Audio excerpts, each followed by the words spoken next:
Unfortunately pregnancy में immunity बहुत कम हो जाती है और आपने ये बहुत दफ़ा सुना होगा कि हाँ प्रेगनेंसी में इम्यूनिटी लो हो जाती है और डेफिनेटली बहुत से लोग इस चीज़ को वंडर करते होंगे और परेशान होते होंगे कि ऑल्दो ये तो उलट होना चाहिए कि प्रेगनेंसी में इम्यूनिटी बहुत ज़्यादा बढ़ जानी चाहिए क्योंकि माँ और बच्चे की सेहत जो है उस पर बहुत ज़्यादा डिपेंड करती है।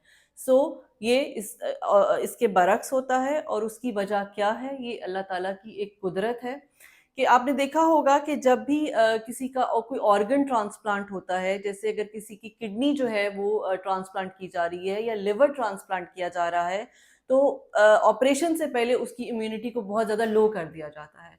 उसकी वजह ये है कि एक फॉरेन बॉडी जो है, एक फॉरेन ऑर्गन उस जिस्म में इम्प्लांट किया जा रहा है। सो अगर बॉडी की इम्यूनिटी बहुत ज़्यादा होगी तो वो फॉरेन उस ऑर्गन को रिजेक्ट कर देगा। सो हमल भी ऐसा ही है, होने वाला बच्चा भी ऐसा ही है और उसकी क्या वजह है? जी हाँ, क्योंकि 50% जो उसका जेनेटिक मटेरियल है वो अपने बाप से आता है। तो 50% तो माँ का अपना इन बॉडी जेनेटिक मटेरियल है, लेकिन वो 50% जो उसके हस्बैंड से, बच्चे के बाप से आ रहा है, अगर जो है इम्यूनिटी, बॉडी की नेचुरल इम्यूनिटी जो है इटसेल्फ ज़्यादा हो जाए तो वो उस फॉरेन बॉडी को एज अ फॉरेन ऑर्गन को रिजेक्ट कर सकता है। सो अल्लाह ताला ने इस बॉडी को इस बैलेंस को जो है वो मेंटेन करने के लिए हमल के दौरान नेचुरल इम्यूनिटी को थोड़ा सा कम कर दिया।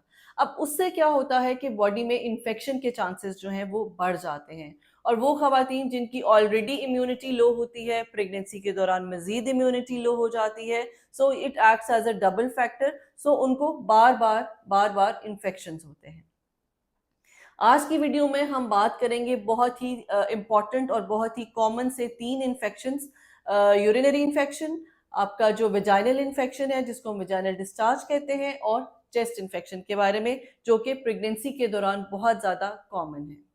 इन इन्फेक्शंस के बारे में जो एक बहुत ही इम्पॉर्टेंट बात आपको जाननी है और उस पर अमल करना है वो ये है कि जब जब आपको इन्फेक्शन होगी आपने उसका ट्रीटमेंट लेना है। जी हाँ, बहुत से पेशेंट्स ये कहते हैं कि अभी पिछले महीने मुझे ये इन्फेक्शन हुआ था, तो डॉक्टर साहब मैंने ये कोर्स कंप्लीट किया है। तो आपको ये जहन में रखना है कि पिछले महीने जब आपको इन्फेक्शन था, आपने एंटीबायोटिक कोर्स लिया, वो इन्फेक्शन ठीक हो गया। अब आपको इन्फेक्शन दोबारा हुआ है या किसी और सिस्टम का हुआ है, तो आपको दोबारा से जो है वो एंटीबायोटिक की ज़रूरत है, तो वो आपको लेनी है। क्योंकि अगर आप इन्फेक्शन के लिए एंटीबायोटिक्स नहीं लेंगे तो आपका इन्फेक्शन जो है वो बेबी में स्प्रेड कर सकता है, जो कि डेंजरस है। सो इस चीज़ को आपने रूल ऑफ थंब बनाना है कि जब जब इन्फेक्शन होगी तब तब आपने एंटीबायोटिक्स लेने हैं।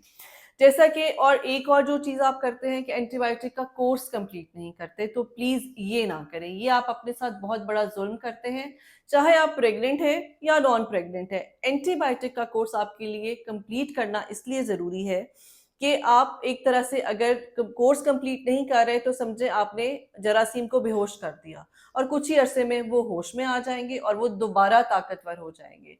और इसी तरह उनकी उस एंटीबायोटिक से सेंसिटिविटी जो है वो, रेजिस्टेंस जो है वो बढ़ जाएगी। फिर आप वही एंटीबायोटिक चाहे 3-4 दफ़ा ले लेंगे तो उन पे वो असर नहीं करेगी। सो जब तक आप पूरा कोर्स करेंगे, एंटीबायोटिक्स को बिल्कुल ख़त्म कर देंगे, मार देंगे, तो दोबारा से ये वाले जर्म्स जो हैं वो सर नहीं उठा सकेंगे।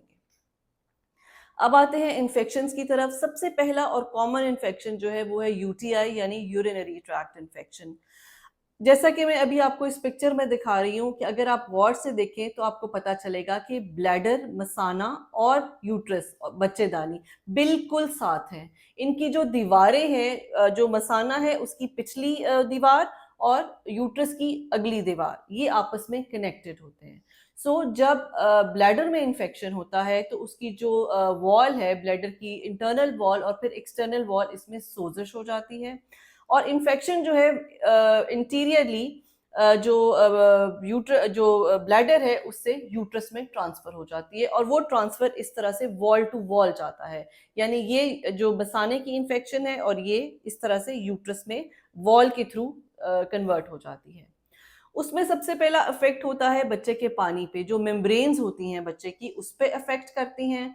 तो उसमें या तो ये होता है कि मेम्ब्रेन्स वीक हो जाती हैं और मेम्ब्रेन्स फट जाती हैं, जिसको आप कहते हैं कि जी छूट के पानी पड़ गया, क्योंकि वो मेम्ब्रेन्स में इन्फेक्शन ट्रांसफ़र हो जाता है और वो मेम्ब्रेन्स की जो स्ट्रेंथ होती है जिससे उन्होंने बच्चे को एनक्लोज़ किया होता है वो वीक हो जाती है। या दूसरा ये होता है कि बच्चे के ब्लड में वो इन्फेक्शन चली जाती है, तो खुदा न खास्ता बच्चे को सेप्टिसीमिया हो सकता है। यूटीआई के सिम्पटम्स में सबसे पहला सिम्पटम तो ये है कि आपको पेशाब करते हुए जलन होती है, दर्द होती है, कतरा-कतरा करके यूरिन आता है, आपको बार-बार वॉशरूम जाना पड़ता है, लेकिन यूरिन की अमाउंट जो है वो प्रॉपरली नहीं है। ऐसी सिचुएशन में हम यूरिन का टेस्ट कराते हैं और साथ ही साथ यूरिन का कल्चर भी भेज दिया जाता है, ये देखने के लिए कि इस इन्फेक्शन के लिए बेस्ट पॉसिबल जो एंटीबायोटिक है, जो कि प्रेगनेंसी में सेफ है, वो कौन-सी है, ताकि हम कैटेगोरिकली उसी जो एंटीबायोटिक है उस पे स्विच करें और आपका पूरा कोर्स जो है आपको एडवाइस किया जाता है ताकि आप वो कोर्स फॉलो करें और यूटीआई से छुटकारा हासिल करें। इसके जो आप नॉर्मली जो आप यूज़ कर सकते हैं घर में, एक तो अपना वाटर इंटेक ज़्यादा करें, सिट्रो सोडा साशेज़ यूज़ करें जो कि तेज़ाबियत पेशाब की जो तेज़ाबियत है उसको कम करते हैं और एक जो क्रैनबेरी जूस एक्सट्रैक्ट मिलता है जिसमें क्रैनमैक्स साशे के नाम से ये होते हैं, उसको भी अगर आप डेली यूज़ करते हैं तो आपके ब्लैडर हेल्थ के लिए वो बहुत अच्छा है। दूसरा आते हैं हम वेजाइनल इन्फेक्शन पे। वेजाइनल इन्फेक्शन जो है वो हम डायग्नोज़ करते हैं on the basis of and on the type of discharge. एक तो नॉर्मल वेजाइनल डिस्चार्ज होता है, अगर आपको स्मेल नहीं आ रही या ख़ारिश नहीं हो रही देन दैट मीन्स आपका नॉर्मल डिस्चार्ज है। अगर आपको ख़ारिश है तो वो फंगल डिस्चार्ज है, अगर स्मेली फिशी स्मेली डिस्चार्ज है तो वो बैक्टीरियल वेजिनोसिस है और अगर ग्रीन कलर का पस वाला पुरलेंट डिस्चार्ज है तो वो ट्रैकोमोनास इन्फेक्शन है।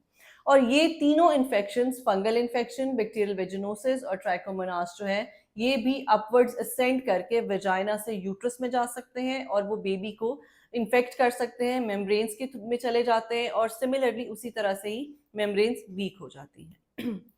तीसरा कॉमन इन्फेक्शन है चेस्ट इन्फेक्शन। जो हमला ख़वातीन हैं उनके जो लंग्स हैं वो प्रेगनेंसी में अपना मैक्सिमम काम करते हैं और उनको करना भी चाहिए। उसकी वजह ये है कि उन्होंने जो है बच्चे को भी ऑक्सीजन सप्लाई करनी है, माँ को भी ऑक्सीजन सप्लाई करनी है और माँ से ऑक्सीजन लेकर बच्चे को प्रोवाइड करनी है, जो ब्लड सर्कुलेशन के थ्रू होता है। अगर आपको चेस्ट इन्फेक्शन है जिसके सिम्पटम्स में खांसी है, ज़ुकाम है, नज़ला है, बुखार है, तो काइंडली प्लीज़ इसका ट्रीटमेंट ज़रूर करवाइए क्योंकि अगर ये इन्फेक्शन बढ़ जाता है, तो ये आपके एक तो ब्लड में जाता है, दूसरा अगर लंग्स ही प्रॉपर्ली काम नहीं करेंगे, लंग्स ही इन्फेक्टेड होंगे तो बच्चे को ऑक्सीजनेशन प्रॉपर नहीं जाएगी, बच्चे के भी लंग मैच्योरिटी में प्रॉब्लम हो सकती है। और साथ ही साथ ये इन्फेक्शन जब ब्लड में चली जाती है तो उसके थ्रू ये बच्चे में जाती है और बच्चे को सेप्टिसीमिया कॉज कर सकती है। बच्चा जब डिलीवर होता है तो वो ऑलरेडी उसमें इन्फेक्शन होती है, उसको फिर रिस्पिरेटरी प्रॉब्लम्स जो है वो स्टार्ट हो सकते हैं। इन सब इन्फेक्शंस को टाइमली डायग्नोज होना है, उनके प्रॉपर कोर्सेज, उनकी प्रॉपर एंटीबायोटिक्स, सेफ एंटीबायोटिक्स हमारे पास मौजूद हैं, जिसका कोर्स एडवाइस करके हम आपको और आपके बच्चे को इन्फेक्शन की जो कॉम्प्लिकेशन है, उनसे बचा सकते हैं। Thank you.